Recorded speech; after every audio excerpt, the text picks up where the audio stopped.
والحامدون اور ہر وقت مصروف حمد رہتے ہیں، والسائحون اور اللہ کے راستے میں مشکل سفر اختیار کرتے ہیں اور اللہ کے راستے میں سفر کرتے رہتے ہیں،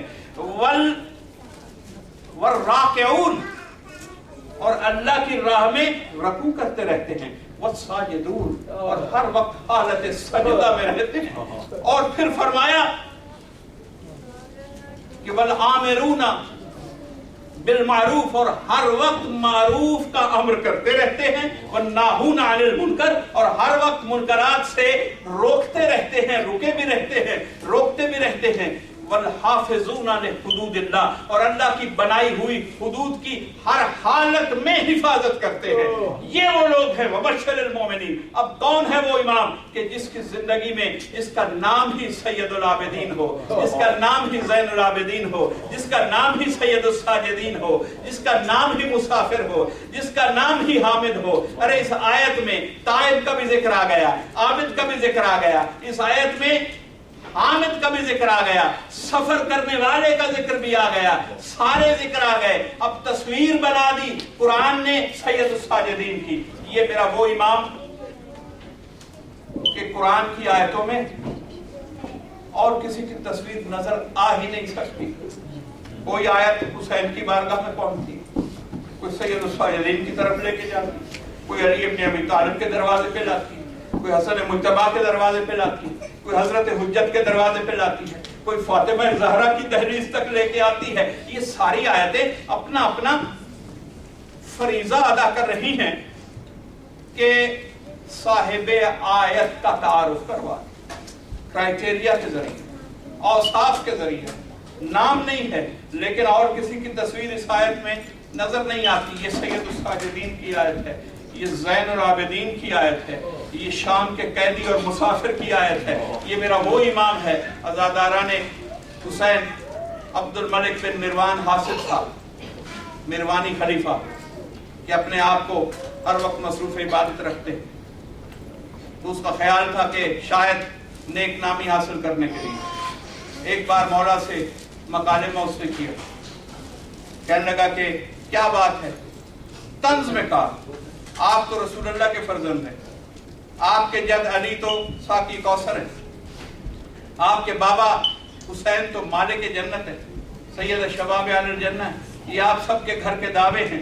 جب سب کچھ آخرت میں ہے ہی آپ کا، تو آپ ساری رات ساری زندگی اتنی کثرت سے اتنی مشقت سے عبادت کیوں کرتے ہیں؟ تو امام نے اسے کہا اس کا جواب سن لے، سب کچھ ہمارا ہے مگر ہم اتنی کثرت سے عبادت کیوں کرتے ہیں؟ اس کا جواب یہ ہے کہ دیکھ تو نے خود مانا کہ میں فرزند رسول ہوں، رسول کے لیے اللہ کو بھی کہنا پڑا یا ایھا المزمل قم اللیل الا قلیلا، کہ رسول اتنی مشقت نہ کر۔ پتہ چلا کہ اتنی کثرت سے عبادت فرماتے تھے رسول کہ اللہ کو جو چاہتا ہے کہ مخلوق عبادت کرے اسے ایک میں مقام پہ یہ کہنا پڑا اے میرے رسول اتنی عبادت نہیں مانگی جتنی تو کر رہا ہے، تو اپنے آپ کو اتنا تھکا ہے۔ فرمایا ہمارے رسول نے، ہمارے جد نے اس عبادت کی بنیاد رکھی، ہم سارے آل محمد اسی کثرت سے عبادت کر رہے ہیں۔ کیوں؟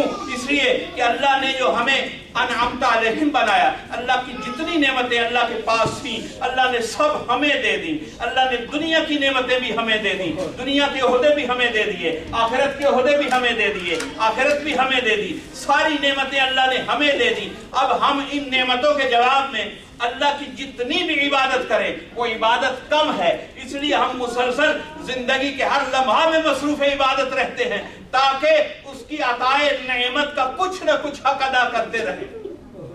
اور حقیقت میں اس نقطہ میں امام نے یہ بھی سمجھایا، میں بس 3-4 منٹ لے کے مسائل ختم کر رہا ہوں۔ شیعوں کو بھی پیغام دیا، جب ہم یہ کہتے ہیں علی کا بیٹا یہ کہہ رہا ہے تو تم یہ کہتے ہو کہ ہم علی والوں کو نماز کی ضرورت نہیں ہے، ہم علی والوں کو عبادت کی ضرورت، کیونکہ ہم تو علی والے ہیں۔ بھائی علی خود یہ نہیں کہہ رہے، سید الساجدین یہ نہیں کہہ رہے، علی کے بیٹے یہ نہیں کہہ رہے، مالک جنت یہ نہیں کہہ رہے کہ ہمیں عبادت کی کیا ضرورت۔ تو بتایا کہ تم بھی نعمت کو پہچانو، ہم اللہ کے دیے ہوئے عہدوں کی نعمتوں پہ اس کی بارگاہ میں ہر وقت عبادت کر رہے ہیں. تم بھی اپنی نعمت کو پہچانو. تمہیں اللہ نے علی ولی اللہ کا عارف بنا کے پیدا کیا, تمہیں عزادار بنا کے پیدا کیا, تمہیں ایمان کے ساتھ پیدا کیا, تمہیں 12 ائمہ کی معرفت دے کے پیدا کیا. اگر نہ دے کر پیدا کرتا, ایسے گھرانے میں نہ بھیجتا, تو زمانے والے تمہارا انجام بھی برباد کر دیتے. تم اس نعمت پہ ہماری طرح عبادت کرنا سیکھو. مرکز عبادت بھی سجاد, مرکز عذاب بھی سجاد. بس ایک بات کہہ رہا ہوں, معروف ہے خون رویا امام. بہت سے لوگ کہتے نہیں یہ ذاکری کی بات ہے, خون کیسے رویا جا سکتا ہے. ہم نے کبھی کسی کو خون روتے ہوئے نہیں دیکھا. بھائی 2 اماموں کے لیے معروف حقیقت ہے. صاحب الزمان نے زیارت ناہیہ میں فرمایا کہ حجت مظلوم محاورے میں نہیں کہا کہ میں آپ پہ خون روتا ہوں. محاورہ ہوتا تو اتنا فکرہ ہوتا, میں آپ پہ خون روتا ہوں, یہ محاورہ تھا. لیکن امام نے وضاحت کر دی تاکہ محاورہ نہ لگے. فرمایا جد مظلوم, میں آپ کی مظلومیت پر پانی کے بدلے میں خون روتا. چوتھے امام نے بھی زندگی بھر خون روئے. صاحب الزمان بھی خون روتے. ہم روتے کیوں ہیں؟ کوئی یاد کرواتا ہے نا دکھ کی داستان. جتنی تپش سینے میں ہوتی ہے, جتنی آنچ پیدا ہو, جتنی محبت ہو, اس کے مطابق اتنا دل پگھلتا ہے, اتنا رونا آتا ہے. رونے کا کیا قانون کیا ہے رونے کا؟ ہم نے ایک واقعہ یاد کروایا, ممبر سے صرف یاد کروایا جاتا ہے, سب کو معلوم ہے کربلا. ہم نے یاد کروایا, اس آنچ کو تجدید ملی, آپ رو دیے. اب یہ اپنی اپنی آنچ, کوئی کم روتا ہے, کسی کو رونا نہیں آتا. اپنی اپنی تپش ہے, اپنے اپنے دل کی دنیا ہے, اپنا اپنا انداز ہے زندگی کا. لیکن ایک بات ہے کہ رلاتا کون ہے؟ وہ آنچ رلاتی, وہ حرارت رلاتی جو سینے میں ہوتی. آپ سن کے روئے. بڑے بڑے عزادار, روتے روتے زندگی دے دینے والے عزادار, صرف سن کے روئے. سید الساجدین نے یہ مصائب کسی ذاکر سے نہیں سنے, یہ مصیبتیں کسی عالم سے نہیں سنی, منبر سے. ارے آپ جانتے ہیں جب آپ زیادہ روتے ہیں کیا ہوتے ہیں؟ جب آپ زیادہ روتے ہیں آپ کی آنکھیں سرخ ہو جاتی ہیں. اس کو امام کا خون رونا سمجھ میں نہیں آتا, اس کو ایک دلیل دے رہا ہوں, مصائب میں دلیل دے رہا ہوں کہ دیکھیے آنکھیں سرخ ہو جاتی. کیوں؟ آنکھ کے پیچھے بڑے نازک پردے ہوتے ہیں, جھلیاں ہوتی ہیں, خون اچھل کے آتا ہے, اس میں پانی بھی ہوتا ہے. کثرت سے جب خون بار بار آتا ہے تو پانی جذب ہو کے آنسوؤں کی صورت میں نکل جاتا ہے, خون کے ذرات واپس جسم میں بھیج دیے جاتے ہیں. یہ ہے عام آنکھ کا دستور. جس نے صرف سنا, جس کی آنچ صرف یہاں تک پہنچی کہ خون اچھلا, آنکھوں کے پردوں میں آیا, وہاں سے آنسو بنا, خون واپس چلا گیا. اگر آپ زیادہ دیر روئے تو آنکھیں سرخ ہو گئی, پتا چلا کہ خون کثرت سے یہی ٹھہرا ہوا ہے, بار بار فلٹر ہو رہا ہے, بار بار چھلنی سے آنسو نکل رہے ہیں. لیکن جب سید سجاد بازار کوفہ و شام میں پہنچے, جب امام نے 2 لاکھ کے تماشائیوں کا ہجوم دیکھا, بے غیرت مجمع کو دیکھا, بازار کا بے غیرت ماحول دیکھا, پلٹ کے زینب کبریٰ کو دیکھا, فاطمہ زہرا کی بیٹی کی شان کو دیکھا, ارے اس شدت سے امام کی آنکھوں کے پردوں سے خون ٹکرایا کہ وہ پردے چھلنی ہو گئے. ارے وہ روک نہ سکے خون کو, وہ خون بہتا رہا, وہ خون بہتا رہا. اور یہ 40 سال رویا امام, 40 سال رویا. منہال نے کہا مولا اب تو بس کر دیجیے, شہادت آپ کا ورثہ ہے. کہا تو نے انصاف نہیں کیا. یعقوب کا ایک یوسف 40 سال رویا. ارے میرے 18 یوسف چند گھنٹوں میں جنازہ بن گئے. یعقوب نے دعویٰ نہیں کیا تھا کہ شہادت میرا ورثہ ہے. سید الساجدین آپ کا دعویٰ ہے, آپ کے خاندان کا دعویٰ ہے کہ شہادت اس خاندان کا ورثہ ہے. امام نے فرمایا اب تو نے میرے دل کو اور بھی زخمی کر. ارے اگر مجھے روک رہا ہے رونے سے تو دیکھ شہادت تو ہمارا ورثہ ہے، لیکن کیا یہ بھی ورثہ ہے کہ بہنیں مائیں بھوپیاں چادریں لٹوا کے بے غیرتوں کے مجمع میں گزرتی رہے، ارے درباروں میں جائے پتھر جھیلے تالیانے چھیلے؟ سید سجاد کا یہ ورثہ نہ تھا؟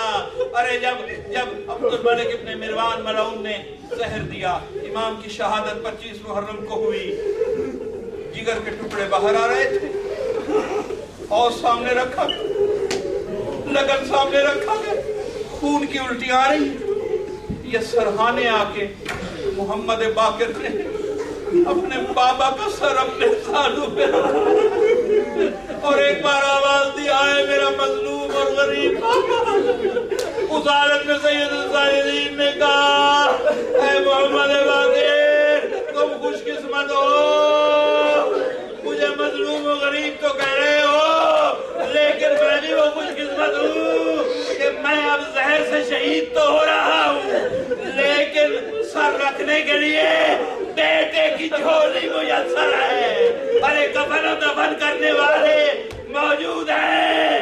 ارے مظلوم تو میرا بابا تھا، میں ہتھکڑیاں پہن کے مقتل سے گزر رہا تھا اور لاش بے گور و کفن میرے سامنے پڑا تھا، میں بھی بیٹا تھا، اپنے بابا کے سر کو نہ سنبھال سکا، اپنے بابا کی تکفین و تجہیز نہ کر سکا۔